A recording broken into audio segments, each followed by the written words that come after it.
எடுக்க போறியா? Big pass வரலாற்றில் முதல் முறையா ஃபைனலி ஒரு வழியாக பார்த்தீங்கன்னா இந்த வீட்டில் 3 வாரமாக பேசிகிட்டு இருக்க ஒரு டாபிக் தான் பணப்பெட்டி. ஃபர்ஸ்ட் வாரம் பார்த்தீங்கன்னா பணப்பெட்டி வந்துருந்தாங்க, அடுத்தது பணப்பெட்டி வருமானாங்க, அண்ட் கடைசியாக கண்டஸ்ட்லாம் உள்ளே வந்து பணப்பெட்டி நீ எடுன்னு சொல்லிட்டு பேசிட்டாங்க.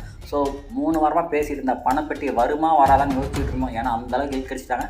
பட் ஃபைனலி இன்றைக்கி உள்ளே வந்துருச்சு. அண்ட் சும்மா வரலைங்க, வரும்போது ஒரு பெரிய ட்விஸ்ட்டோடு தான் வந்திருக்கு. ஸோ அது என்ன ட்விஸ்ட் அப்படின்னு பார்த்தீங்கன்னா வித் டாஸ்க். ஏன்னா இது வரைக்கும் எந்த சீசன்லையுமே கிடையாத மாதிரி வித் டாஸ்கோட பணப்பெட்டி வந்திருக்கு. எப்பயுமே பார்த்தீங்கன்னா விருப்பப்பட்டா வெளியே போகணும்னு நினச்சா இந்த உங்கள் மணி உங்களுக்கு ஓகே அப்படிங்கிற மாதிரி தான் எடுத்துகிட்டு வெளியே போயிடலாம். பட் இந்த சீசனில் அப்படி கிடையாது. பணப்பெட்டி ஒரு டாஸ்கோட வந்திருக்கு. அந்த டாஸ்க்னால் சும்மா கிடையாதுங்க. அந்த டாஸ்கில் பல ட்விஸ்ட் இருக்குது. அந்த டாஸ்க் மூலிமா வின் பண்ணுறவங்களுக்கும் லூஸ் பண்ணுறவங்களுமே கூட பல ட்விஸ்ட் இருக்குது. இதனால் டோட்டல் கேமே மாறும்.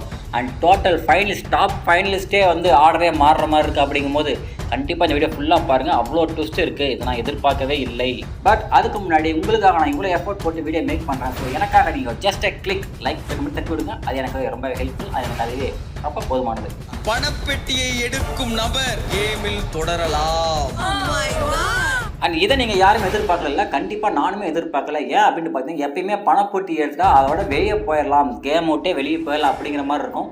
பட் இந்த டைம் வந்து பணப்பெட்டி எடுத்துகிட்டு நம்ம உள்ளவே இருக்கலாம், உள்ளவே இருந்து ஃபைனல் வரைக்கும் போகலாம் அப்படிங்கிறத வந்து பரவாயில்லையே, இது நல்லா இருக்கே அப்படிங்கிற மாதிரி இருக்குது. ஏன்னா பணப்பெட்டியும் எடுத்துகிட்டு வாய்ப்பு இருந்தால் ஜெயிச்சுட்டு கூட போகலாம் அப்படிங்கிறது இருக்குது. பட் அதில் வேறு ஏதாவது ட்விஸ்ட் இருக்காதுன்னு சொல்லிட்டு இப்போதைக்கு தெரியல. பட் வாய்ப்பு இருக்குது அப்படிங்கிற மட்டும் தெரிஞ்சுக்கலாம். பட் இவ்வளோ பெரிய ஆப்பர்ச்சுனிட்டி சும்மா கிடைச்சதா இல்லையா, அதுக்கு ஒரு பெரிய சேலஞ்ச் இருக்குது. ஏன்னா இது ஒரு கேம் வச்சு தான் அந்த டாஸ்க்கை முடிவு பண்ணுறோம், நம்ம ஆல்ரெடி சொல்லியிருந்தோம். ஸோ அந்த கேம் என்ன அப்படின்ட்டு பார்த்தீங்கன்னா ஒவ்வொரு டைமும் பணம் இன்க்ரீஸ் ஆகும் பார்த்தீங்களா, அதே மாதிரி பணம் இன்க்ரீஸ் ஆகிறது மட்டும் இல்லாமல் பணத்தோட இடம் டிஸ்டன்ஸ் மாறிட்டே இருக்கும். ஸோ அதுவுமே கூட டிஸ்பிளே சொல்லிடுவாங்க, எவ்வளோ டிஸ்டன்ஸ் இருக்குன்னு சொல்லிடுவாங்க, அந்த எவ்வளோ டைமிங்கில் எடுக்கணும் அப்படிங்கிறதையும் சொல்லிடுவாங்க. ஸோ இதை பொறுத்த அந்த கேம் இருக்கும் அப்படிங்கிறதுக்கு ஆனால் இதோட ரூல்ஸ் என்ன அப்படிங்கிறது பார்க்கலாம். உங்களுக்கான சேலஞ்ச், ஒவ்வொரு முறை பெட்டி வைக்கும் போதும் மெயின் டோரில் இருந்து என்ன டிஸ்டன்ஸில் இருக்கிறது என்பதையும் டிஸ்டன்ஸ் அண்ட் டைம் ரெண்டுமே முன்னாடியே சொல்லிடுவாங்க.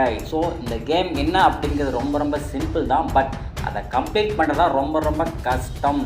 ஏன்னா கண்டிப்பாக வந்து பார்த்தீங்கன்னா எனக்கு தெரிஞ்சு எதுக்கு அந்த கேம் வச்சுங்க அப்படின்ட்டு பார்த்தீங்கன்னா மேபி டாப் ஆர்டரே மாற்றுறதுக்கான ஒரு கேமாக தான் இருக்குன்னு சொல்லிட்டு நான் ஃபீல் பண்ணுறேன்.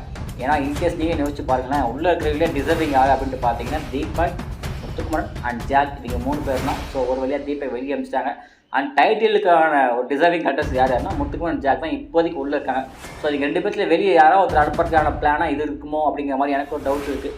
ஏன்னா கண்டிப்பாக எப்படி முத்துக்குமரன் ட்ரை பண்ணுவேன், ஜாக்லின் ட்ரை பண்ண வாய்ப்பு இருக்குது. ஏன்னா வந்து ஜாக்லிக்கு ஒரு டவுட் இருக்குது, முத்துக்குமரன் கூட ஷோர் ஷாட்டாக இருப்பார், நான் வந்து கண்டிப்பாக டைட்டில் ஜெயிக்கணும்னு ஒரு நம்பிக்கையோடு இருப்பார். பட் இருந்துமே கூட அவர் ட்ரை பண்ணுவான்னு சொல்லிட்டு நான் நம்புறேன். அண்ட் அதே மாதிரி ஜாக்லினுக்கு வந்து ஒரு டவுட் இருக்குது, நான் ரன்னராக வர கூட வாய்ப்புன்னு சொல்லிட்டு டவுட் இருக்கும்போது அவங்க ட்ரை பண்ண வாய்ப்பு இருக்குது.